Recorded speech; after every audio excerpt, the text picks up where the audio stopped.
WWE and TNA have had pay-per-views this year, and there are some that were good. There were some that were bad, and but there are only 5 pay-per-views in my opinion that are the best, and there are 5 pay-per-views in my opinion that are the worst.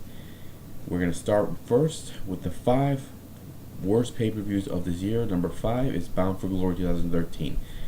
This pay-per-view was supposed to be their WrestleMania. Okay, they were supposed to have classical matches like we've seen in the past from this pay-per-view, but instead we got pretty much a bunch of garbage. I mean, first off, the X Division. I mean, we were supposed to have an awesome X Division championship match between the so-called best of the X Division, or at least the best stars they've had in TNA. We had Jeff Hardy in this match. We had Samoa Joe. We had Chris Sabin, Manic, and we even had Austin Aries in this match. But despite all these guys in this, they just, I don't know, they didn't give us the 5-star match we were looking for. I mean, yeah, there was some small good spots here and there, but not that good. And the matches after this were just as bad. I mean, even the Bobby Roode and Kurt Angle match, which I thought was going to be a great, phenomenal match, and it was until the ending. I mean, Bobby Roode just fell on top of Kurt Angle and got the pin. That's it. That was just a stupid ending. And the Sting and Magnus match was just as bad. I mean, it wasn't even a classical 5-star match between these two guys. I mean, they built this storyline up and they didn't even give us what we wanted. The only thing that saved this pay-per-view from being number 1 is the World Heavyweight Championship match. That match was the only thing that saved the pay-per-view. AJ and Bully, they had a great match. They gave it everything they had, and the fans loved it. I loved it, and everybody loved it. Number 4 is Genesis, another pay-per-view that I think could have been done a little bit better from TNA. They just threw in matches that they thought would be good, but it wasn't. I mean, the whole Aces and Eights storyline was bad. The tag team championship match was bad too. I mean, Matt Morgan, Joey Ryan, not even a good team. I mean, after they lost, that's it. Matt Morgan and Joey Ryan didn't even show up anymore as a tag team. I mean, Matt Morgan disappeared for a while until he showed up, but he didn't, do anything. They didn't know what to do with this guy anymore, and that was such a disappointment to me. Number 3 is Battleground. Now, this pay-per-view, they had some good matches. I mean, they had the World Heavyweight Championship match, which was the opening, but it just didn't. It wasn't that good, especially the ending of this pay-per-view. This was a bad ending. I mean, it's not as bad as, as the whole, what happened at Night of Champions, of course, but still, it wasn't that good of an ending. I mean, it just sucked. So how WWE did this? The only good match from this pay-per-view that actually kept it from going up to number 2 or number 1 was the Cody Rhodes Goldust versus the Shield tag team match. This was the only thing that saved this pay-per-view from being a complete disaster like Night of Champions. Okay, this match had everything you needed for a good match. You had a good storyline. You had a good build-up. You had the crowd get behind the Rhodes and even Goldust did well in this match. He did so well, and some of the stuff he did surprised me. I have not seen those kind of stuff from Goldust, and I can't remember when was the last time he ever did some of that stuff, but he still did well.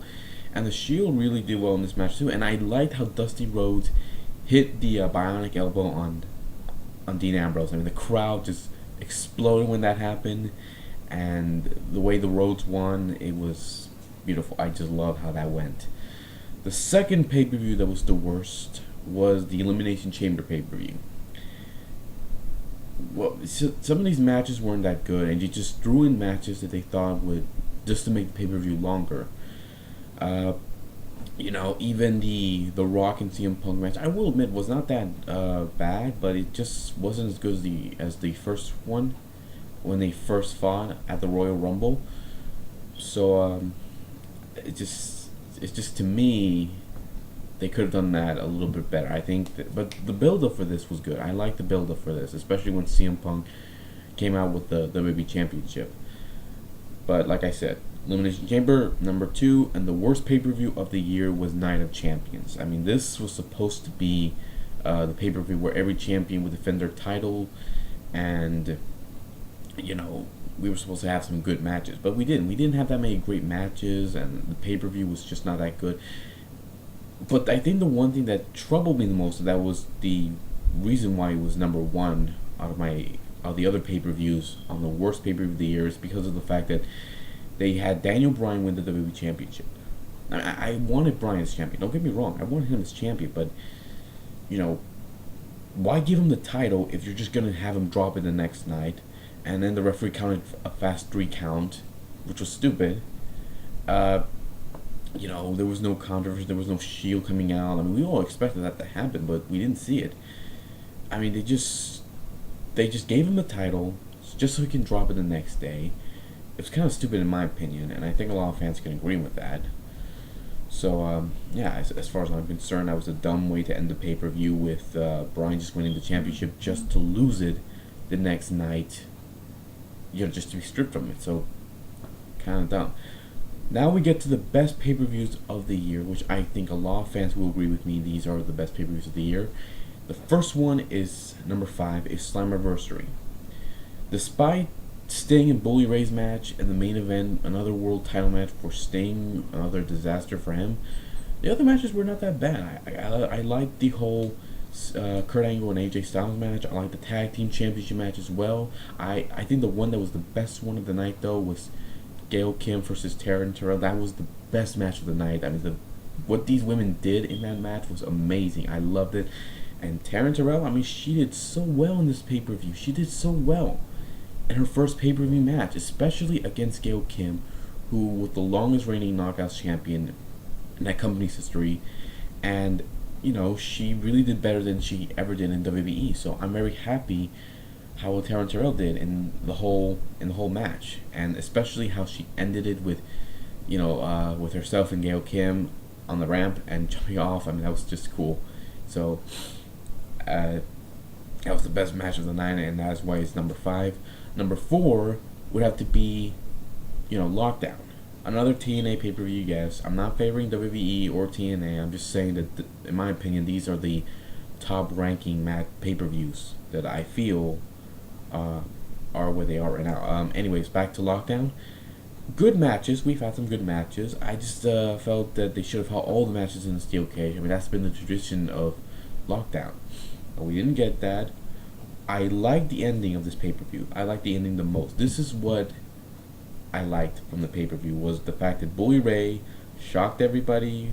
Well, I wasn't that shocked because I knew he was gonna turn heel, but yeah, I liked the reaction that the crowd gave him when he turned heel, when he hit Jeff Hardy from behind with the hammer and became world champion. I was very happy that Bully became champion, and when the fans started throwing trash into the ring, it just reminded me of when Hulk Hogan turned heel and joined the NWO. So this was what it was like. So I was very happy how that match went, and I was kind of disappointed how the storyline after that went, but it gave Bully Ray a world title reign, 2 world title reigns. So congratulations to Bully. Number 3 is gonna have to be SummerSlam. The reason why it's number 3 is because despite having some good matches, there were some that were not that good. The only 2 matches that I liked from this pay-per-view the most would have to be sorry, I was gonna say Christian. I was gonna say Brock Lesnar and CM Punk. That match was better than Triple H and Brock Lesnar. Way better. These 2 guys did well against each other, and despite Punk being a small, skinny guy against a big, muscular man like Brock Lesnar, he still went out there and showed he could take on the monster and came so close to beating him. So I was very happy how that match went, and I hope they do have a rematch at WrestleMania 30, because that would be an awesome match. As far as I'm concerned, though, about the WWE Championship match, I liked it, especially the ending, where Daniel Bryan became champion, and then Randy Orton came out, Triple H turned heel, pedigree Bryan, Orton wins the title. That was a good shocker, and I liked how that match went, especially Bryan defeating John Cena, who, despite being injured, was still able to go out there and give a good match to the crowd, and it was a phenomenal match. I liked it a lot. Number 2 would have to be, and to tell you the truth, I was kind of debating which one of these 2 was the best one, because it could have gone either way, but number 2 is TLC. Yes, I was gonna go with Hell in a Cell. I was gonna go with another pay per view, but I had to make this number two because TLC, despite the matches they had, which were really good, I think I prefer, you know, some of the matches they threw into the pay per view kind of were bad, and I didn't like it a lot. And because of the ending, I just didn't. I just think that WWE could have done something better with the ending instead of making Randy the WWE and World Heavyweight Champion. But still, it's not that bad. I mean, I like the pay per view how the match went, especially CM Punk versus the Shield. The opening of the pay per view with these guys going at it. I like how that went. I was kind of concerned for Roman Reigns because when he missed the spear and he was holding his eye, I thought, okay, something's wrong. I hope the guy's okay. And I was very happy that he was able to come back and end the match with him spearing Dean Ambrose by accident. CM Punk throws him out of the ring and gets the 1-2-3 and gets the victory. So congratulations to Punk. And the other matches were great, especially Bryan versus the Wyatts. That was a great match. I liked the ending also with Bray Wyatt getting the pin and just rocking Bryan back and forth on his lap, putting his head on his lap. It was just creepy, but it was cool as well. And when you add in the other matches, you get a good pay-per-view. But because of the other matches they added into this pay-per-view, which kind of slowed it down, and especially the Intercontinental Championship match, which despite how Biggie Langston, I'm glad he won the match, but I just felt they could have done a little bit better with this. So, but still number two. So good thing for that pay per view. And the best pay per view of the year, in my opinion, is Hell in the Cell. Yes, the reason why I picked this pay per view is because it had a lot of cool matches, and the ending, I believe, was the best one because Shawn Michaels screwed Daniel Bryan out of his championship, and Orton got the victory. And that was just cool. I mean, Shawn Michaels, when I saw Shawn what he did, I knew, yes, Shawn Michaels is going to come out of retirement. I think he is going to come out of retirement. Otherwise, what's the point of him doing that if they're not going to do anything with him and Bryan? I mean, I'm thinking they're going to have DX reunite and face Punk and Bryan at WrestleMania 30. I think that would be a great match between those four men. And it would certainly pass the torch on to those two, Punk and Bryan. But the one match I liked the most from the Hell in a Cell match between from Bryan and Orton for the championship, was Cena coming back from an injury that he suffered 2 months before. That he came back. Some people said he was coming back too early. I was one of those people who thought he came back too early, but he came back and toughed it out and was able to win the world title. And I thought, okay, yes, Cena's world champion. He's going to make that title important again. He's going to make it good. I find out at TLC that didn't happen, but still, I'm glad how this pay-per-view went. Cena came back from an injury and was able, to show everybody what he's made of. So that's just my opinion. And if you people have a different opinion of what you thought was the worst pay-per-view and what you thought was the best pay-per-view of the year, then leave some comments below and let me know what you guys think, and I'll respond to them as best I can. Well, everybody, that's it. Take care and Happy New Year's, and hopefully 2014 we get some good pay-per-views and we get less bad pay-per-views. And hopefully by the Royal Rumble we see some amazing returns like the Animal Batista, who's coming back January 20th.